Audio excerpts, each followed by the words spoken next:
시청자 여러분 반갑습니다. 도토레입니다. 말뚝입니다. 네, 오늘도 새로운 희곡을 가지고 우리 한번 재밌는 시간을 보내봐야겠죠. 저희가 가져오는 것 중에 재미없는 희곡이란 게 없어요. 그만큼 자신 있는 희곡들을 이렇게 가지고 오는 거거든요. 이런, 예. 제가 지금 무슨 말을 할지 지금 순간 직감하셨죠? 그래가지고 지금 급선회 하신 거 아니에요? 오늘은 제가 어떻게 보면은 평소보다는 조금 여유가 있어요. 어떻게 보면은 쉽다기보다는 이번에 쉬우셨어요? 예.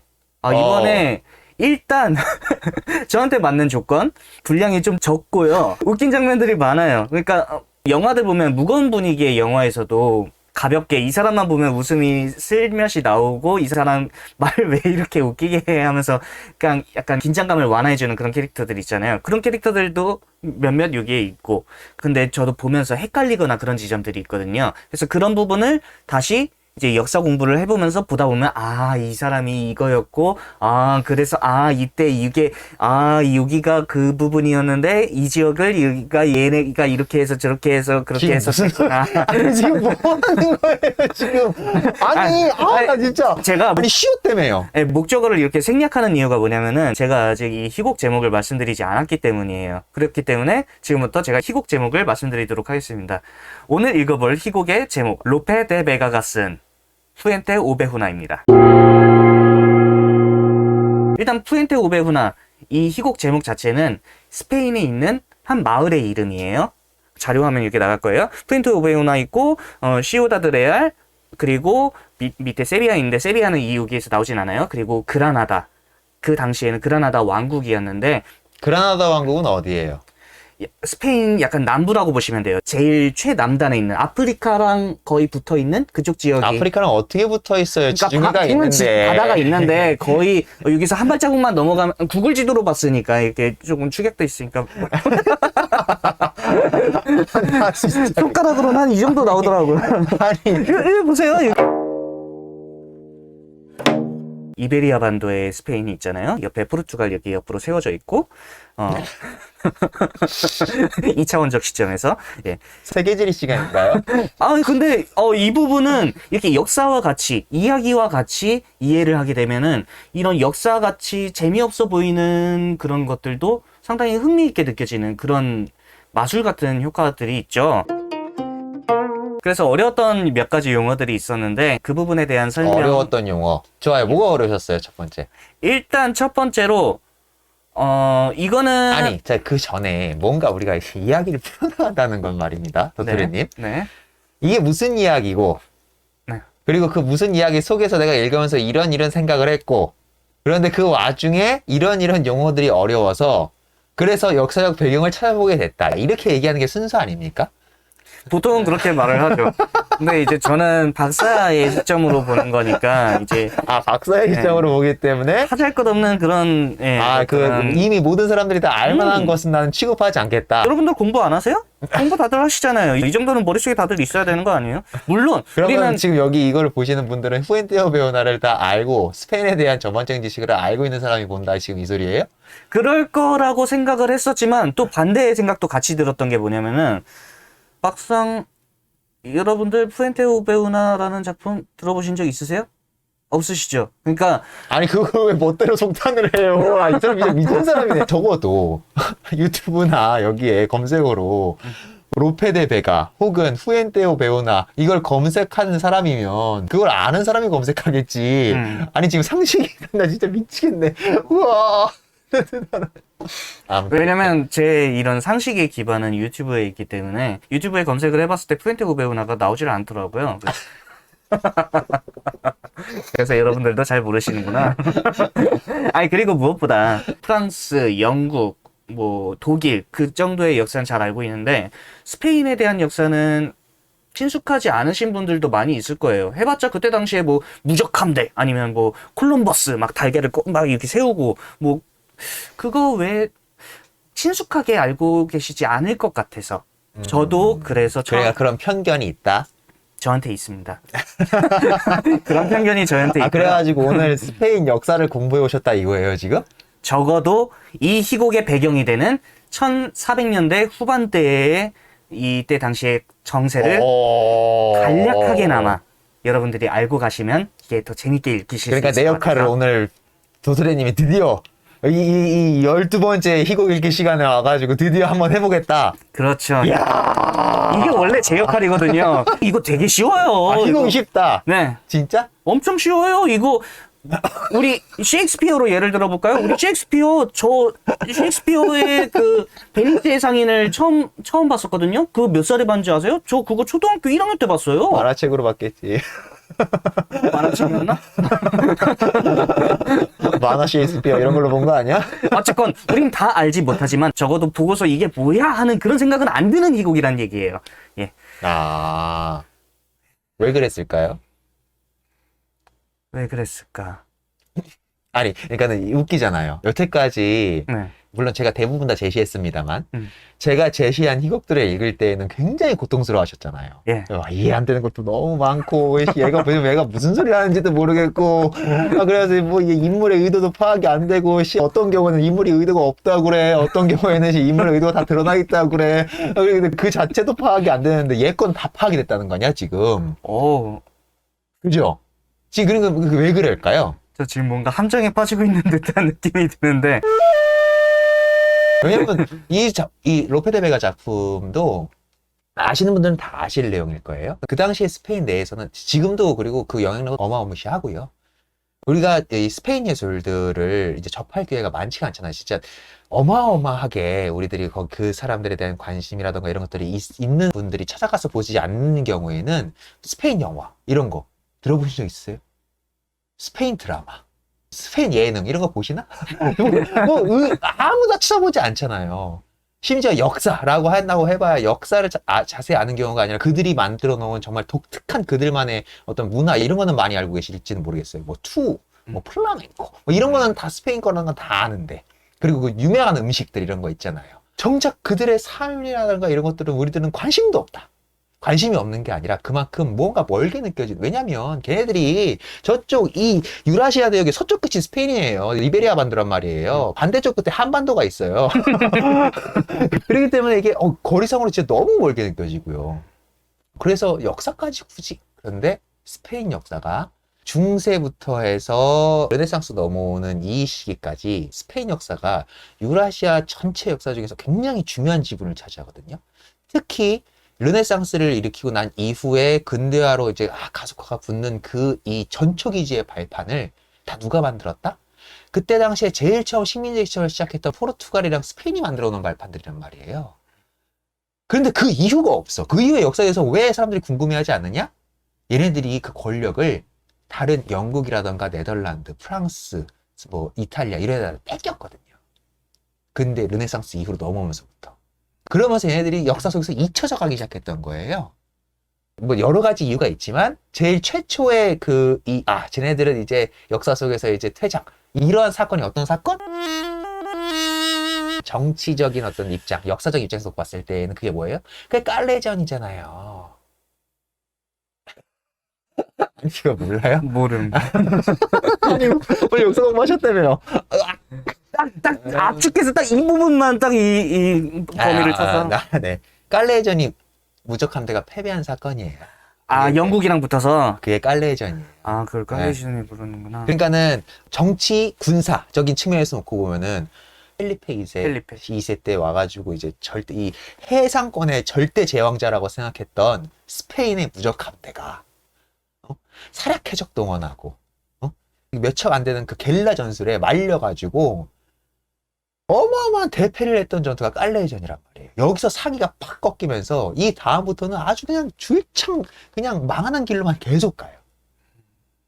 뭐 그 이후에 뭐 산발적인 다른 일들이 있죠. 그 패스트도 있었고 그리고 이제 그 깔레전 전투 그리고 왜 중요하냐면 그 전쟁 자체가 구체적인 가톨릭 체제 vs 새 체제로서의 이 개신교 루터의 프로테스탄트 종교 그리고 에라스무스로 인해서 네덜란드에서 이 새로 부흥한 개신교들 신교 대 구교의 전쟁 양상을 결정지는 결정전 이런 느낌이 있단 말이에요.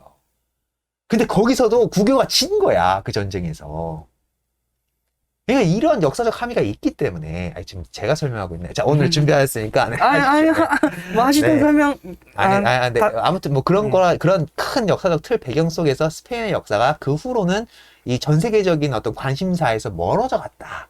이렇게 생각하시면 될 것 같아요. 물론 전 세계적인 관심사는 아니겠죠. 그냥 유럽 한정입니다. 그리고 뭐 도토레님은 이런 부가적인 정보, 잡지식 좋아하시니까 그렇죠. 펠리페 2세가 무적함대 패배한 걸로 유명합니까? 다른 걸로 유명하나? 펠리페 2세의 이름이 지금 현재 국가 이름으로 된 데가 어디? 필리핀? 그게 필리핀이에요. 아, 그러니까는 펠리페 2세 시대 때 마젤란이라는 항해가 있었던 거 아시나요? 네네. 인도 찾겠다고 막 돌면서 이제 끝까지 당도한 데가 필리핀이란 말이에요. 그 필리핀에서 죽잖아요, 마젤란이. 그 보고를 갖고 들어가가지고 그 후에 있는 후발대가 가가지고 이제 거기를 식민지로 삼는 거거든요, 필리핀을. 그러면서 그 나라 이름을 펠리페 2세 왕이 통치하던 시기에 이제 발견한 지네들 입장에선 신대륙. 이쪽 입장에선 뭐 식민 통치. 이름이 그래서 필리핀이 된 거예요. 이런 잡지식을 더 좋아하시지 않나요? 아주 좋아. 괜히 펠리페 2세 때까지가 스페인과 포르투갈이 절대적인 세계 제국으로서의 이름을 떠치던 게 아니에요. 근데 펠리페 2세를 기점으로 그 이후부터 이제 망해가기 시작한 거죠. 이런 흐름들이 있는데 아무튼 오늘은 뭐 네. 네, 말 이제 하세요. 이건 기회야. 형님들한테 깊은 인상을. 제가 들으면서 생각을 해봤는데, 지금 말둥님이 말씀해주신 게, 이 희곡이 씌어졌을 당시에 그런 어떤 정세나 그런 것들이라고 보시면 되겠고요. 저는 이 앞선 이 희곡 자체의 배경이 된 시점, 15세기, 1400년대 후반기가 되겠죠. 그때를 저는 주로 설명드릴 거예요. 헷갈리시면 안 돼요. 잠깐 아주 그 전부터 조금 되돌아가 볼게요. 8세기, 그러니까 약 718년쯤부터 해서 까지가 어디까지? 짧게 할게요, 짧게. 그 이베리아 반도 이렇게 손바닥만하게 생겼어요. 이렇게 매달려 있잖아요. 여기 끝에 여기 뭐 포르투갈 있고 여기 뭐 있고 하여튼 근데 그때 당시에 뭐라고 해야 돼? 이슬람 사람들이 그냥 저 굉장히 간단하게 말할 거예요. 디테일하게 말 안 해요. 거의 반 이상을 그 이슬람 애들이 먹고 있었어요. 그러다가 이 위에 몇몇 조그맣게 조금 나뉘어있던 몇몇 왕국들이 있었는데, 나 이거 다시 이베리아 반도 다시 되찾고 말 거야 라면서 한 거의 몇백 년에 걸친 국토 회복 전쟁을 펼치게 됩니다. 그것이 제가 지금 설명하려고 하는 레콘키스타. 국토 회복 전쟁이에요. 푸엔테우베우나로 이제 다시 넘어와서 굉장히 짧았죠? 아주 좋아요. 네. 국토 회복 전쟁이었던 이 레콘키스타는 죄송해요. 좀 보면서 할게요. 그때 당시에 그 북쪽에 몇몇 국가들이 쪼개져 있었다고 했잖아요. 크게는 세 가지 나라가 있는데 아라곤이라는 국가가 있고요. 이 아라곤의 왕자가 페르난도 2세입니다. 그리고 카스티아 라는 왕국이 있었고요. 여기는 이사벨 1세. 그리고 나바라라는 나라가 위에 있어요. 여기 지도로 이렇게 띄워드릴 거예요. 얘네들이 이렇게 계속 남하를 하다가 최종적으로 1492년 그쯤에 마지막 그라나다 왕국을 점령하면서 이 레콘키스타는 끝을 보게 됩니다. 그러면 제가 방금 말씀드리면서 카스티아 왕국, 뭐 아라곤 왕국, 페르난도 뭐 그런 얘기 했으니까 그 얘기 간단하게 해드리면은 이 희곡상에서 가톨릭 양왕이라고 사람들이 많이 언급을 해요. 그냥 이 공동군주였거든요. 이사벨 1세랑 페르난도 2세가 둘이 결혼을 했어요. 결혼을 하려고 하는 와중에 일어났던 그런 어떤 내전이나 그런 스토리도 있긴 한데 그거는 일단 건너뛸게요. 여기에서 크게 중요하진 않은 것 같아서 어쨌건 아닌가? 중요한가? 이제 미치겠네. 어쨌건 설명이 왜 이래? 오늘 제 역할 하신다고 그래가지고 저 오늘 잔뜩 기대하고 있었는데 설명이 이렇게 왔다 갔다 하는 거죠. 그러니까 국토회복 전쟁이 뭐죠, 그러니까?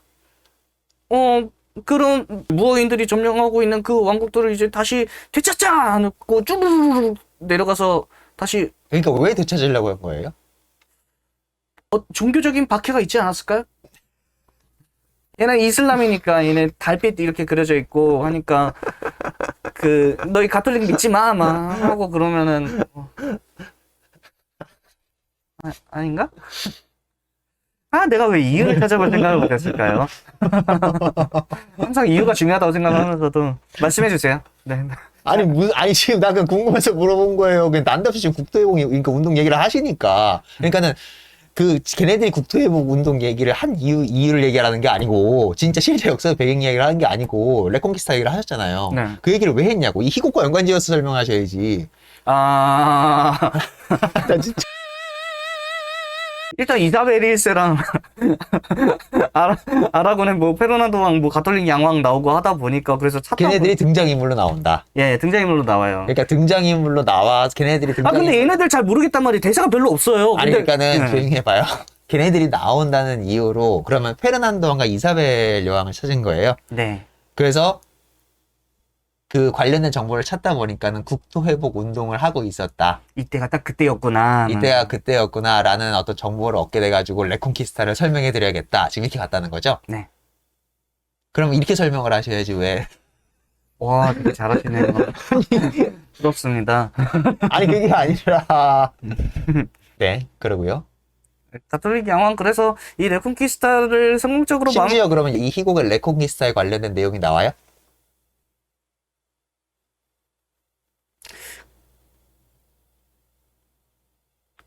그라나다 이거 나오나?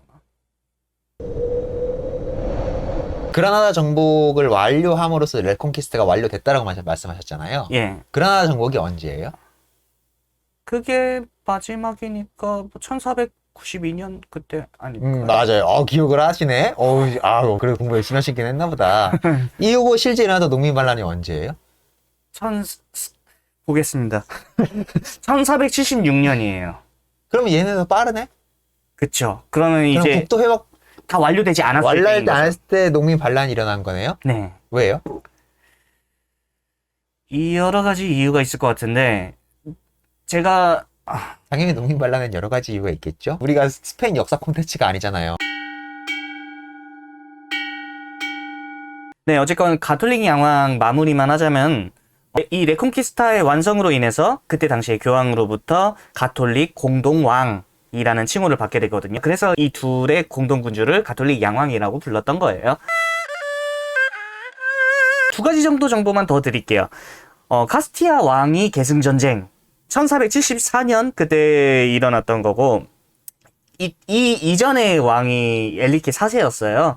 이 엘리케 4세 사망 이후에 이사벨 1세와 후아나라는 공주가 그 당시에 있었거든요. 그 후아나랑 이 사이에서 왕위 계승 싸움이 벌어져요. 근데 제가 이 얘기를 왜 하느냐, 이 왕위 계승 싸움 자체가 이 희곡에서 나오는 건 아닌데, 이 후아나라는 사람이 붙었던 사람이 그 당시에 포르투갈의 왕, 누구였지? 알론소인가? 아리순가? 하여튼 그 사람이랑 붙고, 그리고 카스티아의 이사벨과 아라곤의 그 페르난도 2세가 둘이 붙어서 이렇게 둘이 서로 붙는 그런 형국이었거든요. 근데 이 둘이 붙는 과정이 푸엔테 오베우나에 나옵니다. 서로 뭐 자기 땅을 뺏겼다가 다시 먹기도 하고 뭐 그런 식으로 하고, 시의원이 찾아와서 뭐 부탁하기도 하고요. 이건 빨리 넘길게요. 그리고 마지막 하나만 더. 아니 그게 아니라 왜 넘겨요? 그러니까 이 푸엔테 오베우나에 나왔는데. 네. 아니 나 진짜. 물론 여기에 등장하는 건 가톨릭 양왕 둘만 나옵니다. 지금까지 제가 말한 인물들 중에선. 아니 그럼 정확한 정보를 얘기하는 게 아니라. 예. 그러니까 지금 그거 얘기하시는 거죠? 예. 여기 이 푸엔테 오베우나에 여러분 포르투갈과의 전쟁에서 승리했다는 승전보를 갖고 들어오는 장면이 있어요. 그 장면을 이해시켜 드리려고 지금 이 긴 설명을 하신 것 같아요. 그리고 방금 설명해 드렸던 이 왕위 계승 전쟁 내용 중에 지금 여기 희곡 내용에서 이게 큰 비중을 차지하진 않습니다. 완전 짤막한 정보인데, 근데 그 대목이 들어가야 할 이유가 있긴 있어요, 또. 그러니까는 이거는 이제 배가가 그런 극작법을 선호했기 때문인데요. 이 극작법에 대한 얘기는 이제 나중에 제가 풀어드릴 때 설명해 드릴 거고, 그 장면이 왜 들어갔는가, 이런 지점에 대한 이 물음표를 먼저 갖고 시작하는 게 좋을 것 같아요. 그 지점은 중요합니다. 왕위 계승이 중요한 게 아니라. 네. 그리고 네, 다음은 계속해서 나오는 이야기인데요. 칼라트라바 기사단에 대해서 말씀드릴게요. 빨리 이게 더 쓸데없는 말인데, 1158년에 이 아랍인들에게 맞서서 칼라트라바 시를 방어하는 십자군을 선포한 수도사들이 기사단을 창설했고요. 이후 레콘키스타에 투입돼서 강력한 세력으로 부상했고요.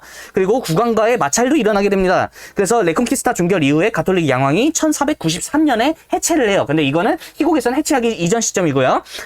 여기 등장인물이 테이에스 히론이라는 인물이 나오고 그리고 페르난 고메스라는 사령관이 나오는데 둘 다 실제 기사단에 있었던 인물들이에요. 그리고 이 칼라트라바 기사단 했을 때 그냥 그 문양이 나오는데 십자가 모양에 이게 약간 날카롭게 돼 있고 막 그런 식으로 돼 있어요. 근데 이게 어떤 식으로 돼 있냐? 그렇게 고개 숙이고 방송하실 거면 제발. 예, 이 붉은색 보이시죠? 붉은색과 이런 십자가 그리고 칼 그게 결합되어 있는 형태예요. 그러니까 예전에 뭐 십자군 전쟁 뭐 여러분들 이거 관련된 역사들은 많이 알고 계시잖아요. 근데 이 대사 중에 막 그런 말들도 하거든요. 이 각하의 가슴에 달려 있는 이 십자가만 아니었으면 당신을 악마라고 봤을 거예요라는 그런 대사들도 있고 또 다른 대사들도 이런 십자가를 언급하거나 또는 이 테이스 히론을 이 사령관이 설득하는 과정에서 그 칼을 이 십자가처럼 빨갛게 물들여야 하지 않겠습니까? 하면서 설득하는 장면들도 있거든요. 그래서 제가 간단하게 설명해 드린 거예요. 이 기사단이 이 푸엔테 오베후나에 거주하고 있는 점령하고 있는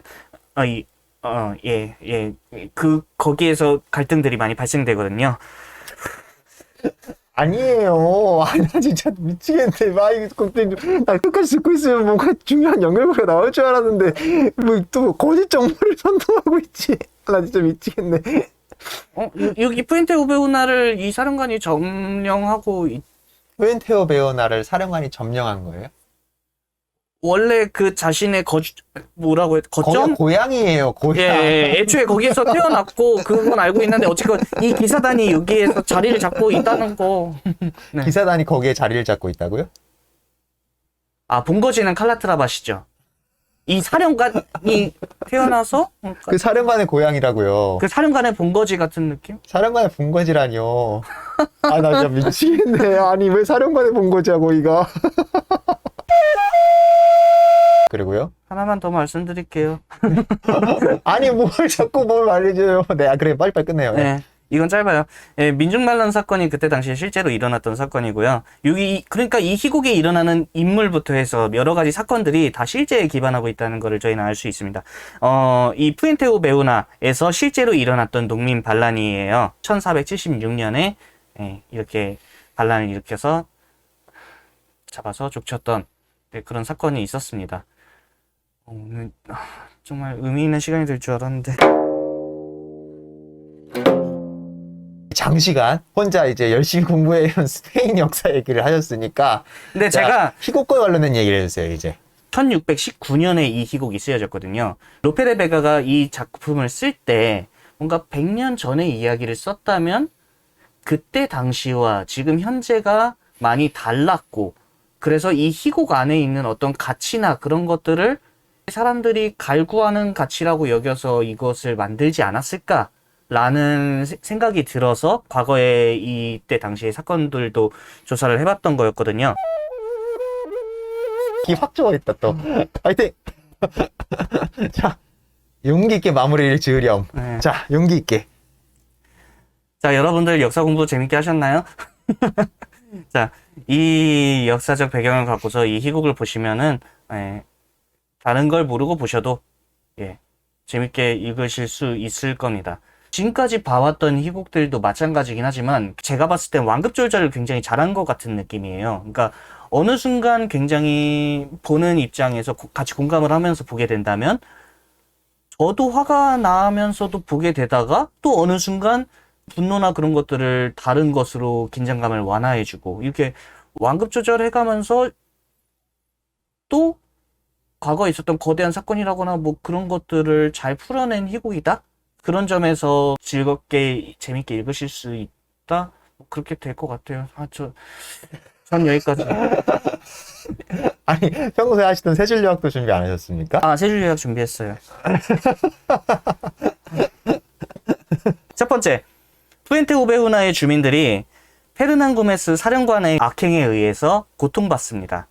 두 번째, 그로 인해서 반란이 일어나게 되고 사령관을 처벌하게 되죠.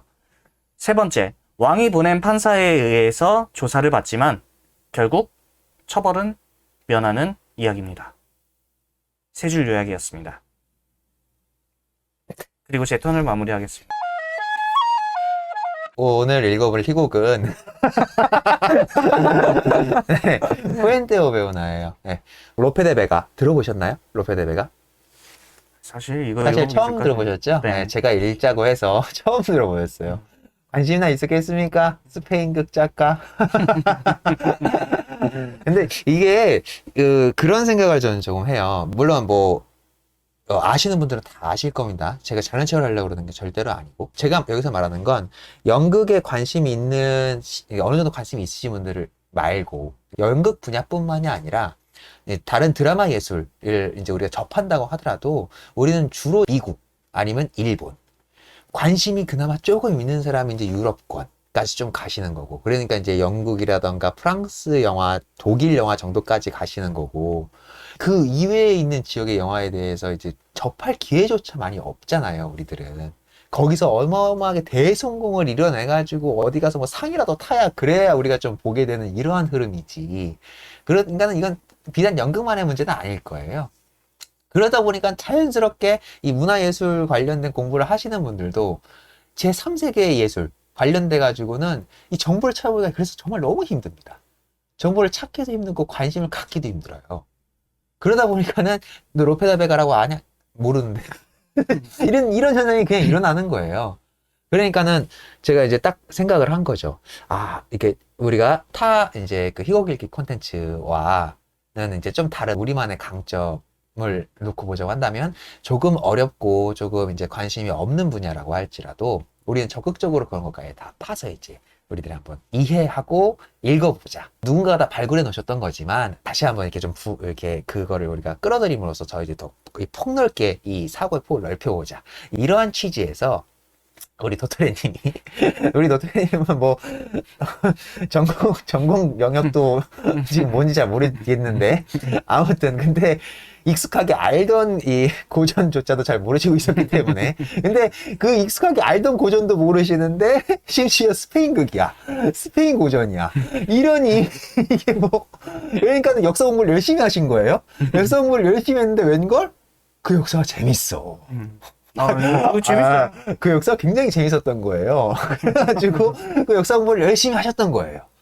와, 이런 세계가 있었구나. 이러면서 열심히 해가지고 지금 오늘 일부에 열심히 신이 나셔가지고 자기가 공부했던 거 막 다 알려드리고 싶어서 얘기를 하다 보니까는 희곡과는 관련 없는 내용만 지금 계속 얘기를 하시게 되는 지금 이러한 참사가 일어났는데 모쪼록 재밌게 즐겨줬으면 좋겠고, 그래가지고 제가 그러면은 이 후엔테오 배우나 한번 읽어보렴, 괜찮단다 이렇게 제가 이렇게 틱 권했죠. 권했는데 웬걸 너무 재밌었던 거예요. 재미는 진짜 재밌어요. 너무 재밌고, 무엇보다 지금 본인은 절대 자기 입으로 그렇게 설명하진 않죠. 왜? 자기가 그런 급으로 오해받을까봐. 그런데 사실 이게 쉽게 얘기하면 이거예요. 이게 그때 당시에 가장 메가 히트했던 스페인의 대중극이라고 생각하시면 돼요. 지금 우리 시대에 가장 메가 히트한 뭐 영화, 연극 이름만 대면 거기에 관련된 전문 분야나 전문 분야가 아닌 사람들이 보더라도 즐겼기 때문에 엄지를 탁 시켜드는 거잖아요. 그런 걸 우리는 뭐라고 불러요? 통칭해서 그냥 대중예술이라고 하잖아요. 대중예술. 정확하게 대중예술의 문법으로 쓰여 있는 게 이 후엔테오 배우나입니다. 그래서 이해가 쉬우신 거예요. 이야기 내용을 들어보시면 사실 현대 시점에서 보면 흥미롭지 않습니다. 문법이 정말 지극히 단순해요. 이해하기 편하고, 그리고 어려운 말로 써 있는 거 하나도 없어요. 현학적인 말 하나도 없어요. 마치 제 설명 같아요. 전 어려운 말로 설명 안 하잖아요. 그렇게 써 있는 거예요. 왜? 그래야지 대중성에 가까우니까.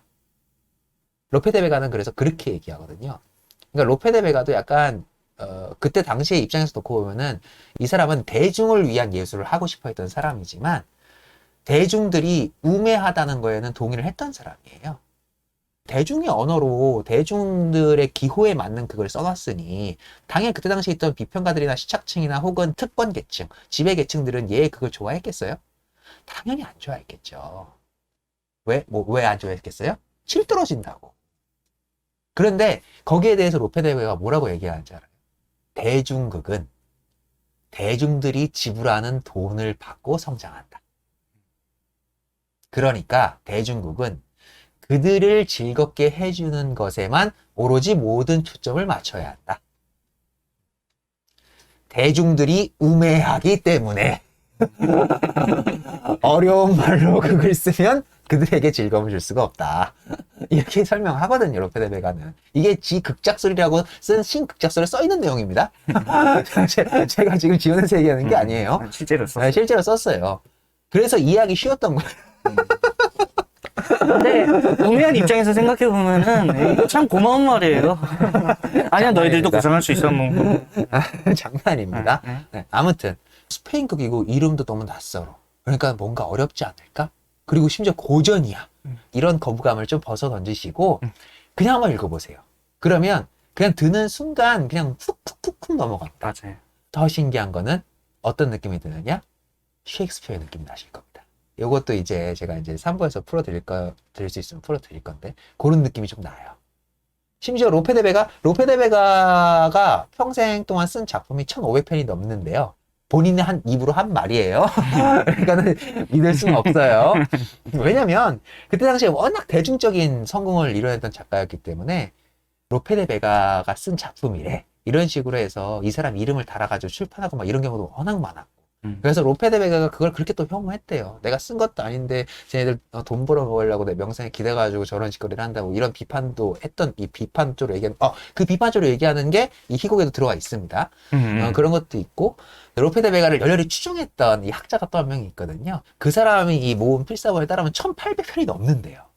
정말 어마어마하게 다작을 했던 사람이고 로페 데 베가의 평생 생애랑 계산해봐도 응애하는 순간부터 죽는 날까지 매일 5장 이상의 창작을 해야지 나올 수 있는 이 분량이거든요. 그러니까 이게 진짜 어마어마한 천재인 건 맞아요.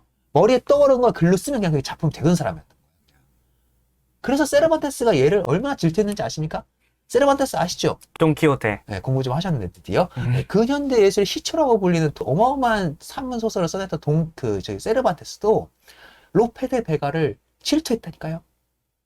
스페인 사람들한테는 로페 데 베가라고 하면 거의 셰익스피어급이에요.